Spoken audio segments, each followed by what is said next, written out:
Welcome everyone. Again, B'Shus Tamar Dasra. We're doing Dirshu B'Halacha. Tonight we're beginning on Kuf Ayin Beis, Amid Beis, Siman Shin Lamed Aleph, and we are beginning with Sif Cotton Hay in the Mechaber. So we're continuing to speak about the halachas of Mila on Shabbos, what's Teicha Shabbos and what is not Teicha Shabbos. So now the Mechaber is going to present us with a bunch of cases where the Mila would not be Teicha Shabbos. So the Mechaber begins. Androgynous, if we have a child that was born with the organs of a male and the organs of a female, so we don't know exactly what this baby is.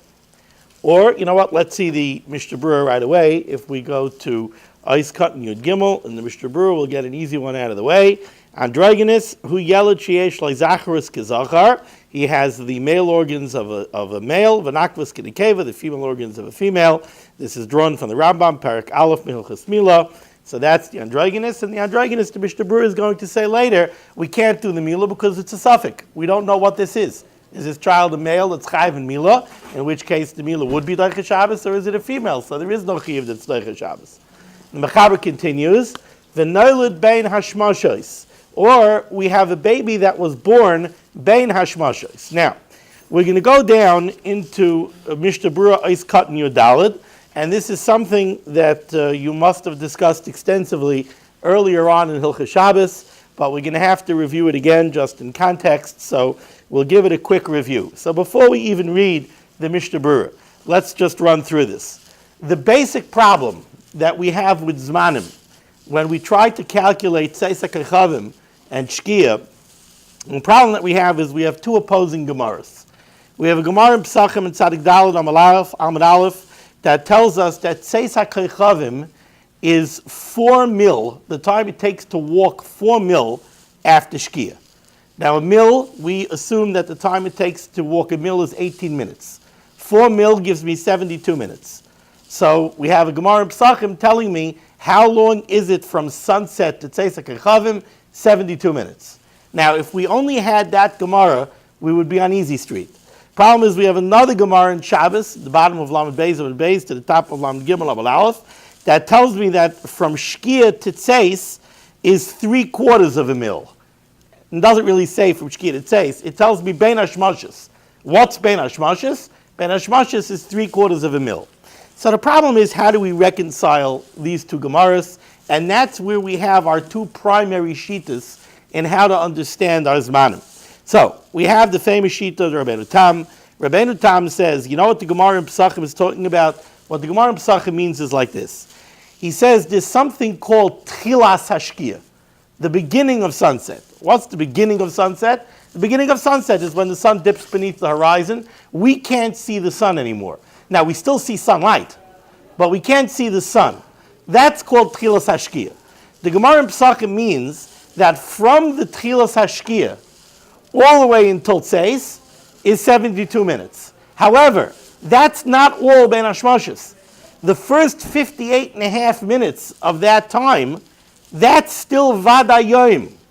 So for 58 and a half minutes after Tchilas Hashkia, after what we call Shkia, is still Yom, according to Rabbeinu Tam. When is Bein Hashmashos? The last 13 and a half minutes. 3/4 of a mil, if a mil is 18 minutes, so 3/4 of a mil is 13 and a half minutes. The last 13 and a half minutes is what the Gemara in Shabbos identifies as Bein Hashmashos. So it's Vada Yom until 58 and a half minutes after Tchilas Hashkia. 58 and a half minutes after Tchilas Hashkia is called Seif Hashkia. That's the end of Shkia. Then you have 13 and a half minutes of Bein Hashmashos, and then you have Seif Kechavim, which comes out 72 minutes after what we call Shkia. That's the Shita of Rabbeinu Tam. The most famous opposing Shita to Rabbeinu Tam is what we call the Gra. It's also the Shita of the Gaonim, which is that they take the Gemara in Shabbos more at face value. And they say, okay, Shkia is what we call Shkia. Bein Hashmashos is 13 and a half minutes, 3/4 of a mil. So 13 and a half minutes after what we call Shkia is Seif Kechavim. And what's this Gemara in Pesachim that talks about 72 minutes? The Gemara in Pesachim that says 72 minutes doesn't mean Seif Kechavim. Seif Kechavim, the Zman, is tzeis of Gimel Kachavim Beinanim, right? When we could see 3 medium-sized stars. The Gemara in Psachim that says 72 minutes means tzeis Kol HaKachavim.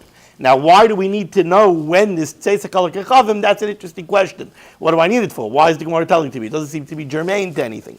But in any case, that would be the shita of the Gra and the Gainim. Now, you'll ask me, if that's true, so how come we're not walking around with the sheet of the Gra and saying that, Tzeis HaKachavim is 13 and a half minutes after Shkia? Very simple. Because the 13 and a half minute Zman was given for Eretz Yisrael and Bavel. Now the problem with our planet is that as you go north, it takes longer for you to be able to see the stars, right? Because the closer you are to the equator, right? So what's it called? The angle of declination to the sun, it stays lighter longer, this, that. So the more further north you get, it takes longer to see the stars. So I'm not going to say what we do, I could say only what I do, right? Rav Moshe gave us man for here in New York, he said Tzeis HaKachavim is 50 minutes after Shkia, over here, 5-0. But it's location dependent. So you have to know where you are in the world. It's going to vary. It's not always going to be 50. I know there are some people who they walk around. I've heard Bachrim from Yeshiva. They grew up in Yeshiva, and they know the Yeshiva that Salzman is 50. So now they're out there. They're in Eretz Yisrael. The Yeshiva's at 50. They don't know what they're dealing with. They don't realize that it depends on the location. It's an astronomical value. It's not a... And of course, also I have to mention, like the Mishnah Berurah will, we should remember that we're talking here about Shoy Zmanius. We're not talking about our 60-second minute. We're talking about solar minutes, where you're either dividing, again, machlokes, either you're dividing the time from Netz to Shkia into 12 equal parts, or you're dividing the time from Alois to Tzeis into 12 equal parts. The time that you could see 3 Gimel Beinanim. But what is it? It's a suffix? It's a suffix. No, Tzeis is not a suffix. Ben Hashmashos is a suffix. Tzeis is Vadei Laila. Ben Hashmashos is a suffix. Right. Right, Ben Hashmashos, we don't know. Is it Yom or is it Laila? Right. It's a suffix in Eisel Chumra. Yeah, right. So you have to make what's his name? So you're absolutely right. That's exactly what we're going to say. We're going to say you can't do a bris milah if the baby is born during Tzeis HaKachavim, because it can't be Derech Shabbos. Maybe Pink Fakir. Punkt Fakert, that what? But it says maybe one Shmini. Oh, you mean maybe you should be makbid on the Asay and not on the Alav? Yeah. Shev al Taisa, that's the answer. Shev al Taisa, you don't do anything. But you're not going to go be Machal Shabbos b'yadayim. What about the start is not Shabbos? If you go to public, how do you start early? Oh, because Taisa Shabbos. You're always allowed to add on to Shabbos. Yeah, so that's why we're makbid to make sure that we start Shabbos a little bit before Shkia. Because even, you see, if you hold like Rabbeinu Tam, so, we're frozen at Shkia is the drop dead time by us. According to Rabbeinu Tam, it's not. According to Rabbeinu Tam, it's still Yom after Shkia. But you had earlier in Hilchah Shabbos, when we spoke about Tais Shabbos, some machlokes over there, when you should add on to Shabbos. We come out, Lamaisa, that we add on before Shkia. So now let's see the Mishnah Berurah inside Is Cutting Yudalit. V'noiled ben hashmashos. We have a baby born ben hashmashos, and of course, the Mishnah Berurah is going to say we have this problem in both directions. We could have this question with the baby born Friday night ben hashmashos, so we don't know is it a Friday baby or a Shabbos baby, or we could have a baby born, I'm going to call it Motzei Shabbos, also ben hashmashos. We don't know is it a Sunday baby or a Shabbos baby. Bein ben hashmashos the Erev Shabbos. You could have this problem on Erev Shabbos. So bein ben hashmashos the Motzei Shabbos.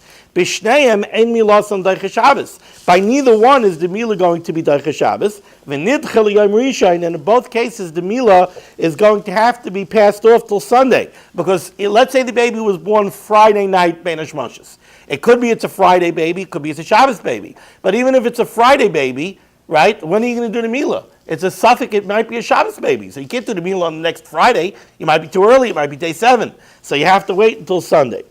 I made two Shabbos brisim.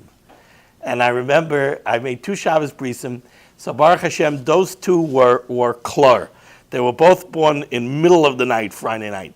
But I had another 2 that we went to the hospital on Shabbos. And they were both born in the end on Sunday. But one of them, my wife was in intense labor a few minutes before Shkia. And I'm like, oh please, not Ben Hashmashis, not Ben Hashmashis. Baruch Hashem, it didn't happen. All right. Umaru Ben Hashmashis. What is Ben Hashmashis? So here we go. Yesh Oimrim, some Shita say, and this is going to be the Shita of Rabbeinu Tam, the Karov L'Rev Hashah, close to a quarter of an hour, which is 13 and a half minutes, because that's the 3/4 of a mil. And Hushaz Manis, we're talking about proportional hours, solar hours. Kain B'yarnu L'el B'sim Reish Samach Aleph B'bir Alacha Dibra Maschel Shehu Ayin Sham. Kaidem Liyitzia Shloisha Kechavim Beinanim. So 13 and a half minutes before the time of Tzeis HaKechavim have a Safek Laila. This is the Rabbeinu Tam, who holds that last 13 and a half minutes before Tzeis is Ben Hashmashis. Or Revi'ah Shah, and if it's 15 minutes, if it's a full quarter of an hour before Tzeis, Yotzei Mechlal Safek. Then it's not a Safek. Then it's the day before. V'im Noilad Oz B'Shabbos, so if the baby would be born a full 15 minutes before Tzeis HaKechavim, before 72, Meinen Oisai L'Shabbos Haba. According to Rabbeinu Tam, we would make the bris the next Shabbos, because that's a Shabbos baby for sure. Aval kama paiskim, but the other shitas, many paiskim, the Gra and the Gainim, machmirin bazeh, they're machmir, was svirilahu, they hold the me'es sheniskasa achama me'enenu. From the time that the sun dips below the horizon and we can no longer see it, what we call shkia, ad yitziyah shloisha kechavim beinanim, until the time of tzeis, hu hakol b'chlal bein hashmoshes. That entire time is a suffix, that's all bein hashmoshes. So according to the Rishiva Zatzal, it would be from what we call Shkia until 55 minutes after Shkia, would all be Ben Hashmashis. V'chein kasav abirka Yosef, the Nespasha ken aminik b'chal arei Eretz Yisrael, v'chein kasav b'sefer Zechar la'Avram, or b'sefer Seder Zmanim, v'afilu im safek loy, even if there's a doubt, this is interesting, v'afilu im safek loy, even if there is a doubt, im noiled kaidem Ben Hashmashis, whether the baby was born before Ben Hashmashis began, Oy bizman ben hashmashis, or already during the time of ben hashmashis. So over here we have a suffix. We don't have a suffix because the baby was born in ben hashmashis. We goofed. We're not 100% sure. Was the baby born, let's say according to us, was the baby born before Shkia? Was the baby born before Ben Hashmashis? Or maybe no, maybe it was after Shkia, maybe it was already Ben Hashmashis. Even then, Gam Kein Pasak HaRadvaz Lahachmir, the Nidcha L'Yom Rishon, the Radvaz rules stringently that we should push the bris off till Sunday. Ve'viu Achrayim, and the Achrayim bring this Shita, V'ayin Beber Halacha. Now, what's at work over here? At work over here is that maybe it's a Svek Sveka. We don't know. One suffix is, was the baby born before Shkia, or was the baby born after Shkia? If the baby was born before Shkia, it's Vaday Yom. So let's say we're talking late Shabbos evening. So it was Vaday Shabbos.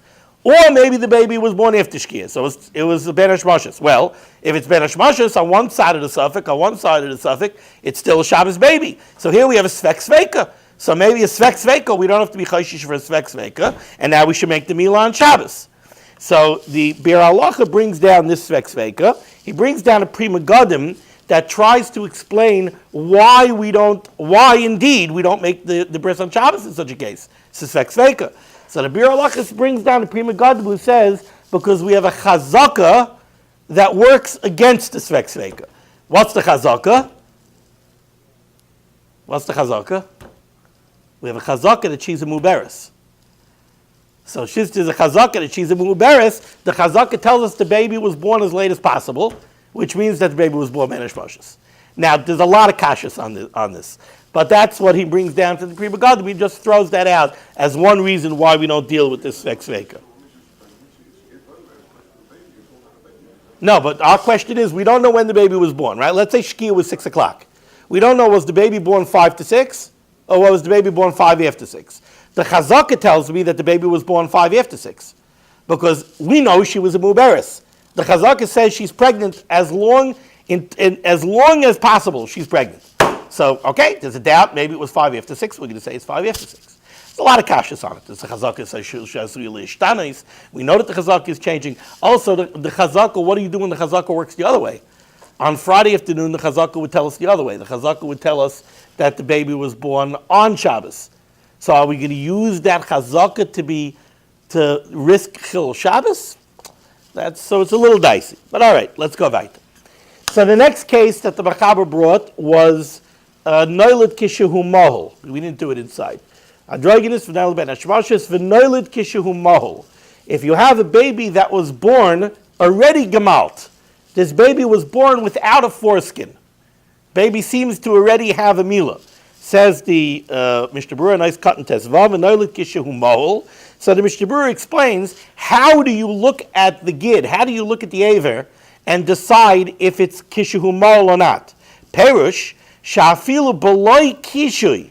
Even when the aver is flaccid, when it's not erect, still nira mahol, it still looks like there's no foreskin. Aval kishe'ein nira mahol. But if the baby does not look like he was already gemalt, rak kishe kasha, only when the aver is erect, milasa doiche Shabbos, then the mila would be doiche Shabbos. And the reasoning is very simple. When the aver is erect, so the skin of the shaft and the foreskin is stretched out. So over there, it's possible that even in a baby that did not yet have a mila, if the foreskin is very short and the aver is very large, it may look like the baby is gemalt. But when the aver is flaccid, you see that the skin of the arla moves up. So this whole idea of Noilik She'ein Ma'ol is only if the baby looks like he already has a mila when the aver is flaccid.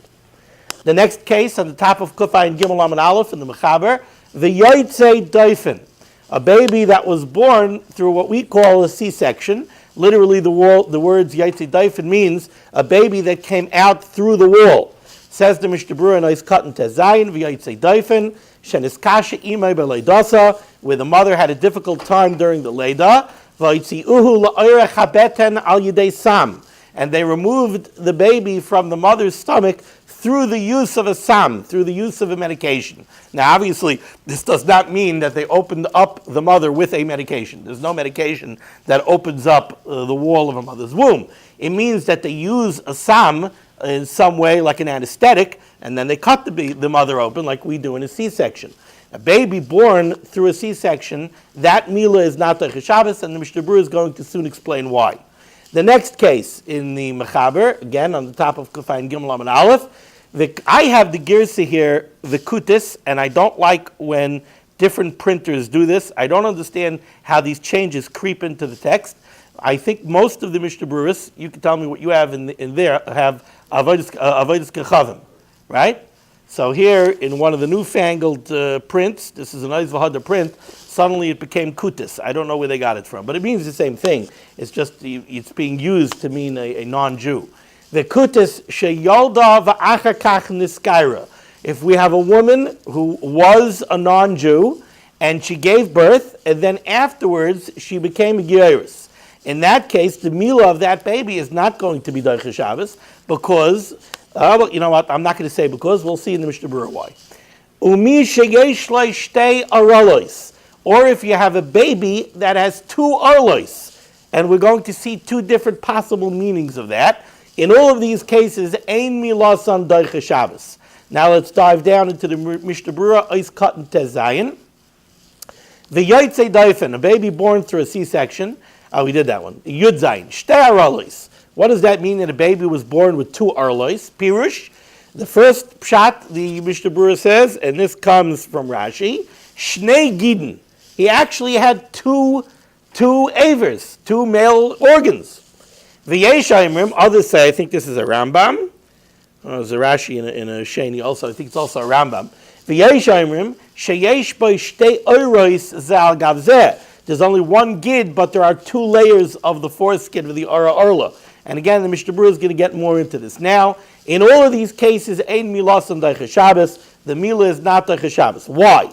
Says the Mishnah Berurah, V'tam Kal Eila, the reason for all of these cases, while the Mila is not Doiche Shabbos, and it's not all, it's all except the last two, V'tam Kal Eila, Hu Mishum Safek. All of these cases are a Safek, whether or not this baby is Chayiv in the Mila, and the Mila should be Doiche Shabbos. Kigoin, Gabe Androgynous. First case we had, an androgynous. Hu Mishum De'enoi Zachar V'adai. This baby was born with the organs of a male and of a female. We don't know what this baby is. Is this baby male or female? So since we have a Safek, we can't do the Milad Shabbos. We're not going to be Mechal Shabbos Misafek. Ukamai Kain Noilid Ben Hashmashos. So too a baby was born Ben Hashmashos. Shemuhu Shaloi Bizmana. Maybe this Mila is not supposed to be done on Shabbos. Maybe Shabbos is not the 8th day. So again, we can't do the Mila on Shabbos.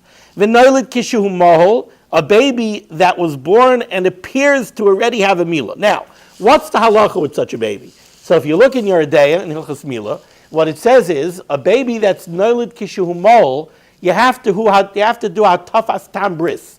You have to do a small cut, a small prick, and you have to draw blood from the makam amila.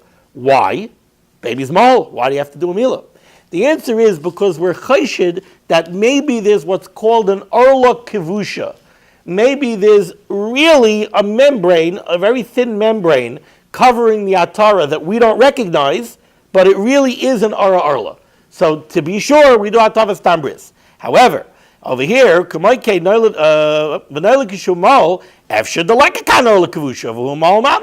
maybe there is no arla kavusha over here, and therefore it is going to be Deicha Shabbos.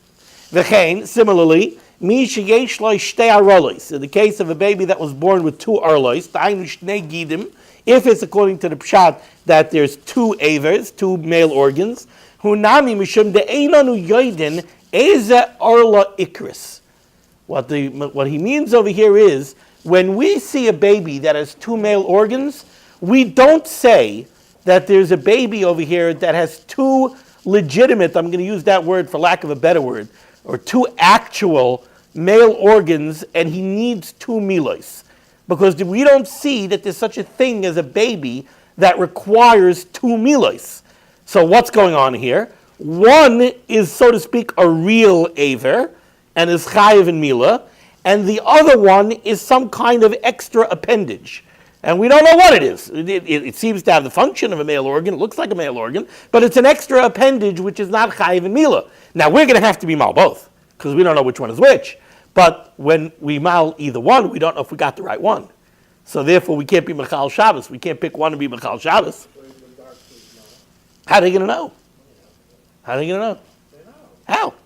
You have two. How are you going to know? You have an X-ray.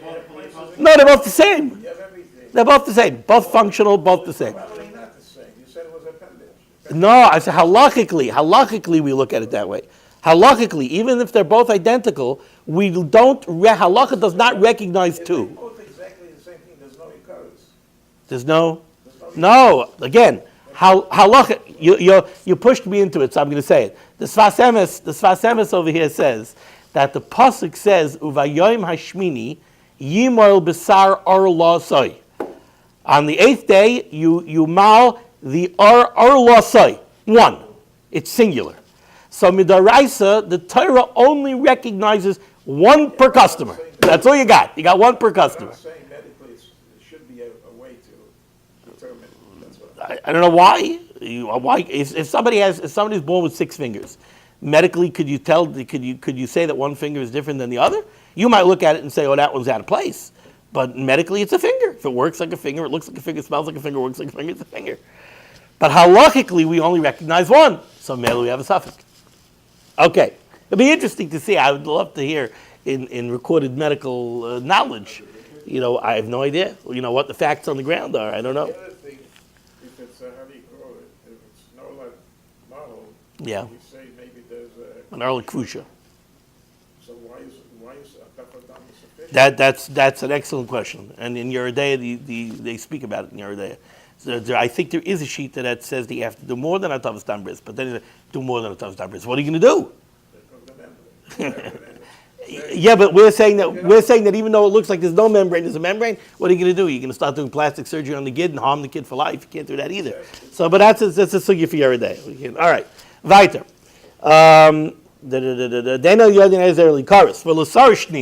According to the second pshat, that it's not 2 gidin, but it's 2 arlas, 2 foreskins. The Mayri b'shtei oirei zal gavzeh nami time the ein adu yoidin kavanas haTorah bazeh. We don't know what the Torah wants from us when there's 2.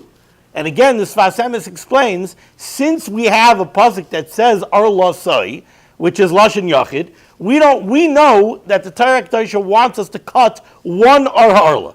Now that we have 2 arlas, we don't know, says the Sfas Emes, which arla we're supposed to cut. Are we supposed to cut the outer one, because that's what we always do by Mila? Are we supposed to cut the inner one, because that's the one that's directly covering the gid?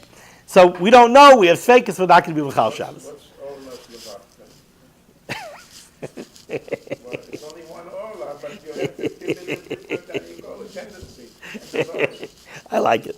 Chutz v'yaitze daifen. Except for the case of a C-section, ve'ena Yehuda sheyalda, and a non-Jew who gave birth and then was megayer. In those cases, it has nothing to do with suffix. Hasam atam mishum de'ein tmeim b'tumas leida.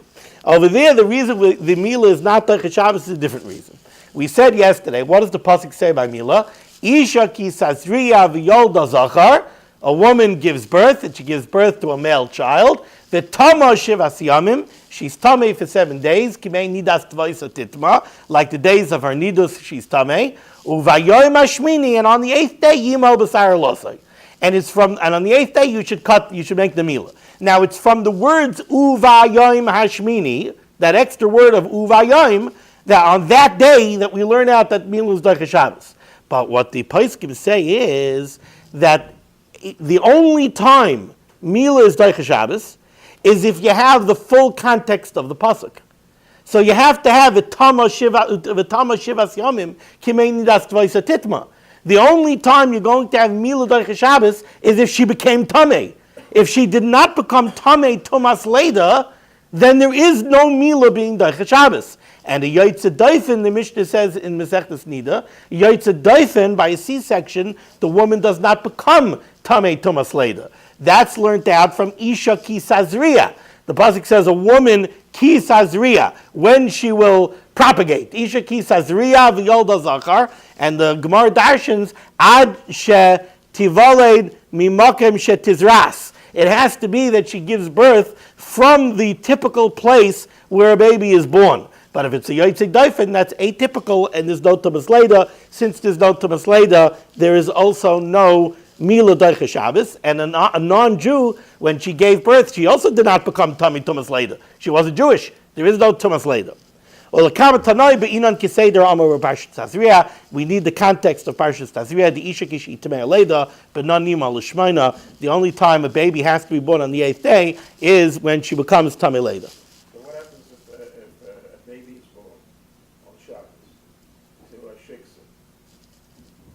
Then the Beis-Din took the baby, and they made him a Jew right away. Okay. So does he get Mila on Yom HaShmini? No, because the mother's not Tamei Leida. There's no Tumas Leida. The mother's not even connected. Right, but there's no.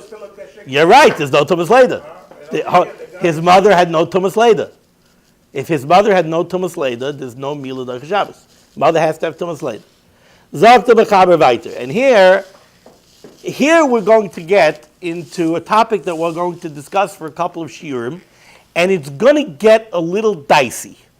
Now, I don't know if there's anybody here who also learns Daf Yomi, but I remember when I said shir on Masechtas Eruvin.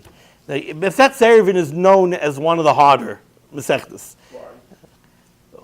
I mean, I think one of the reasons why is because it is. But not just because of mathematics, because of what I'm about to say. Eruvin is full of derabbanans. Derabbanans are inherently difficult.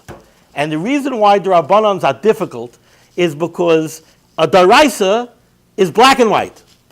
Derabbanans are gray. Because we have the chachamim make a gzera, and they only applied the gzera in this case and in that case and in that case and not in this case and not in that case and not in that case. And the rules are not clear. So when you have derabbanans, you always have gray areas. You do, but Eruvin is full of derabbanans. Eruvin is full of derabbanans, much more so. For me personally, Eruvin is hard because I'm not mathematical. But the derabbanans make for a lot of difficulty, and we're going to see that here we're going to run into similar difficulties as well. So, the Mechaber says, Machshirei Mila she'efshar la'asaysam me'erev Shabbos. Things that are preparatory to the Mila. Things that are secondary to the Mila. They're not part of the Mila itself, and they're things that could have been done, could have been prepared on Erev Shabbos. Einam doichem es HaShabbos. They're not doich Shabbos. So we have the famous Mishnah in Shabbos, Rabbi Elazar de Mila, where Rabbi Elazar says that Makshirei Mila, preparatory things for Mila, like making a knife. Rabbi Elazar holds that it is doich Shabbos. You're allowed to make the knife for the Mila on Shabbos. Rabbi Kiva says, no, you're not allowed to make a knife on Shabbos. Make the knife before Shabbos. The Mechaber is paskening like Rabbi Akiva. Lefikach, therefore, Imloi hevi izmel izemel lamila me'erev Shabbos. If you did not bring a knife, you didn't bring a scalpel to do the milah before Shabbos, lo yeviyana b'Shabbos. You don't have a knife. The baby's here in the house. You don't have a knife to do the milah. Sorry, you cannot bring a knife. Afilu b'makam shein b'yel ised rabbanon. Forget if you have to bring the knife through a Rishus Harabim and you're going to be over a Tzad Daraisa.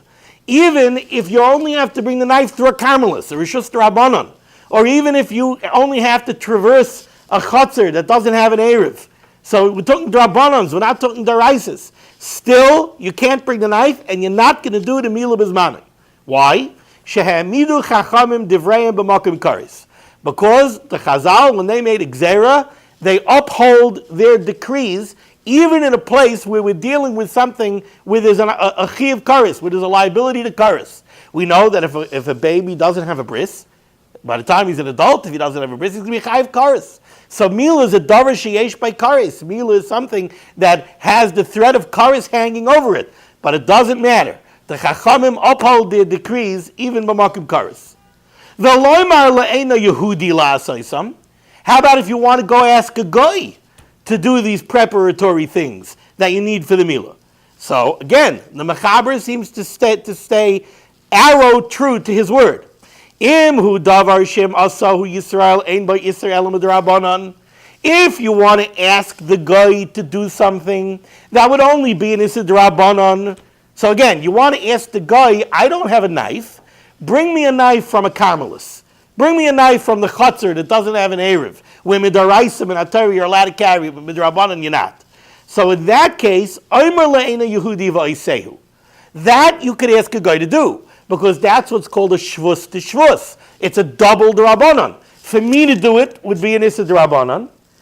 To ask a guy to do it for you is always an Issa Drabanan. Even to ask a guy to do it Issa Daraisa. You ask a guy to light a fire. That's an Issa Drabanan. So here it's a double Drabanan. It's a shvus b'makom mitzvah, a shvus b'makom mitzvah you're allowed to do. So if you want to ask the guy to do something that would be also Drabanan, that you could do. But v'imu davar she'asel Yisrael la'asayse ben atayra. But if you're dealing with something that would be a daraisa for the yid, right? You want to go ask it to make a knife. That's making a keli. Making a keli is an issa daraisa. You want to ask the guy to do an issa daraisa?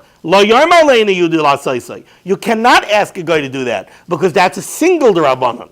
You're being over a darabanan by asking him to do a daraisa, and the Mechaber is telling you you can't be over darabanans to do the milah bizmana on Shabbos. You're not allowed to do that. That's the Mechaber's seems to be from this sif cotton. That seems to be a diehard shita of the Mechaber, and we're going to question this a little bit later. V'ayin le'el Siman Shin Zayin. The Ramah sticks in here. Take a look earlier in Siman Shin Zayin, and we're going to see now what he's referring to.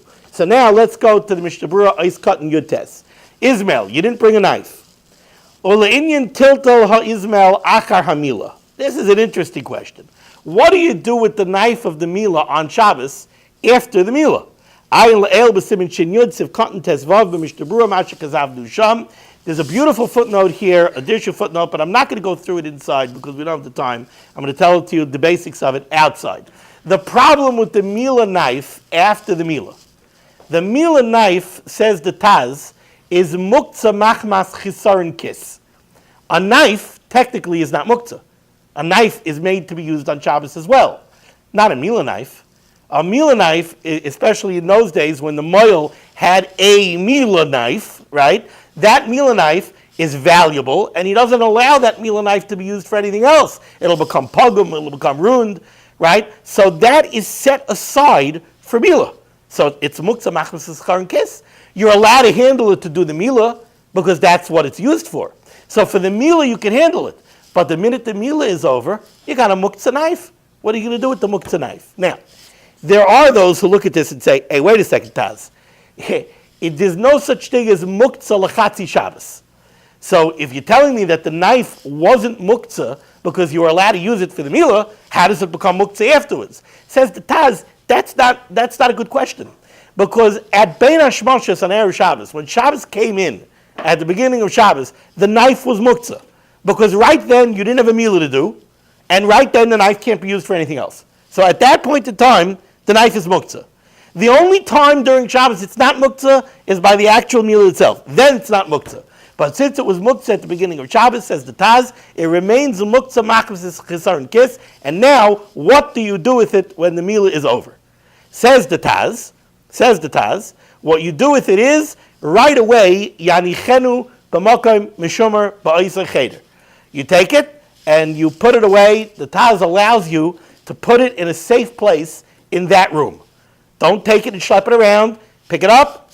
What's the heter? If the Taz is telling me it's muktzah, what's the heter? So the heter is, there's a Rabbeinu Yerucham that says that it's mutter because if the moil knows that he's going to have to leave the knife laying there after the milah, it's a sakana, right? It's also valuable. It might get lost, stolen, ruined. So you know what's going to happen? No one's going to do milah on Shabbos.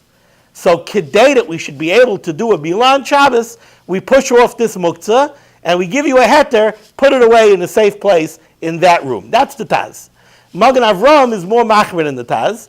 Magen Avram wants that the moil should not put down the knife until he puts it in a safe place. Once you put it down, game's over. You put it down, you got to leave it there. That's what the Magen Avram says. I asked a moil what he does nowadays. So the moil told me, he says, nowadays we use disposable knives. So he says, the disposable knife, first he told me that the disposable knife is not muktzah, because it's not muktzah machmas chisar and kiss. It's not valuable. I don't think he's right. And the reason I don't think he's right is because you still have the same problem. When Shabbos came in, it was muktzah. Forget chisar and kiss. It was muktzah because it was sterile. And you're not going to use it for anything from now till the milah. So when Shabbos came in, it was muktzah. Now, after the milah is done, you're right, it's not muktzah machmas chisar and kiss now. But if it was muktzah ben hashmashas except for the milah, let's you'll say, it technically could be used after the milah. But it might be muktzah machmas miyas after the milah also. Say you have 20 of them and they're not that chashuv to you. Right. So you can use it for something else if you want. Oh, so if the milah is being done in the house where the moil has 20 knives, you're right. But if there's only one knife in the house where the milah is, you need it for the milah. But in any case, what he told me is that the psak that he has is he makes the milah. You know, when the moil sets up for the milah, they spread out. What's it called? What? Right, but the cloth that they put, the throw, a chuck. Right, they put out a chuck on the table and they put all their instruments there. He says he puts down the knife after the milah, then he wraps up the chuck with all of the garbage and everything else, and now it's tiltul min outside. He takes the whole thing, he puts it in his moil's bag, and he disposes of it after Shabbos. But in any case, this is what the Mishnah Berurah is referring to here. I want to move because I want to finish. I actually thought that tonight we would be able to get into some Musar, but I guess I'm slow. All right. Says the Mishnah Berurah, nice cut and chaf. Aymer la'ena Yehudi va'iseihu. What? I said if I wait to recognize, I never get a question. If you call out... Wait, you get questions all the time. Yeah, I don't pick on you. We got to finish. Okay. Ice cut and chaf. If it's something which is a drabanan, Aymer la'ena Yehudi va'iseihu, you can ask a guy to do it. Tavishus t'shvus b'makom mitzvah v'shari, because it's a double drabanan. K'tila'el b'siman shin zayin sifhei. You cannot bring the baby through a chatzar that doesn't have an eruv, which is a drabanan. Afilu al yidei eina Yehudi. You can't even ask a guy to do that. Why? Because don't bring the baby. Keep the baby in the house and do the meal in the house. And should you think that there is a reason b'dafka to do a meal in shul, which the Shailos Teshuvas Rashba says that there is. He brings a raya from the Pasuk by David and Yonason that says, "Vayichrisu shneihem bris lifnei Hashem." And bris, zu bris mila, even though over there obviously he wasn't talking about a bris mila. But since it says bris lifnei Hashem, the Rashba says that there is a hakpada to do a bris in shul. But the Chavetz Chaim says, we don't hold like that, because you see, v'harbe pa'amim marlin babayis kisheyesh tzina. Apparently it was the minig that when it was cold, they didn't want to take the baby out, they did the meal in the house. If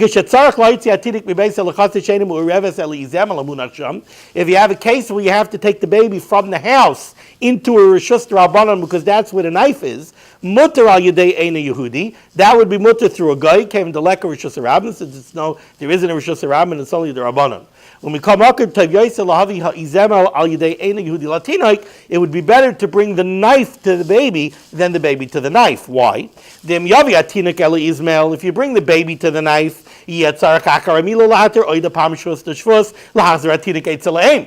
right? Now you're going to have to use a guy again to bring the baby back to the mommy. If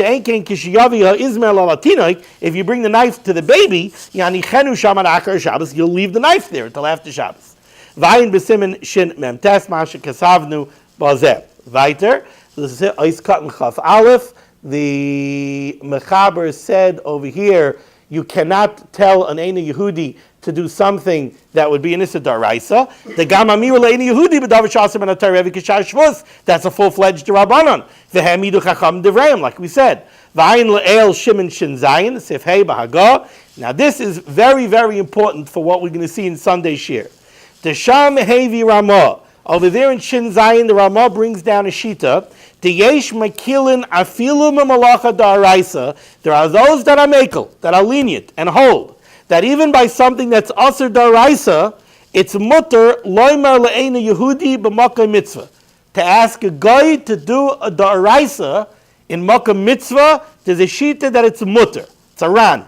V'after roiv paiskim cholkan as far as who, even though most of the paiskim argue on this, and we really paskin like them. Over there, the Ramah says clearly that we really don't paskin like those paiskim. When it comes to Mila,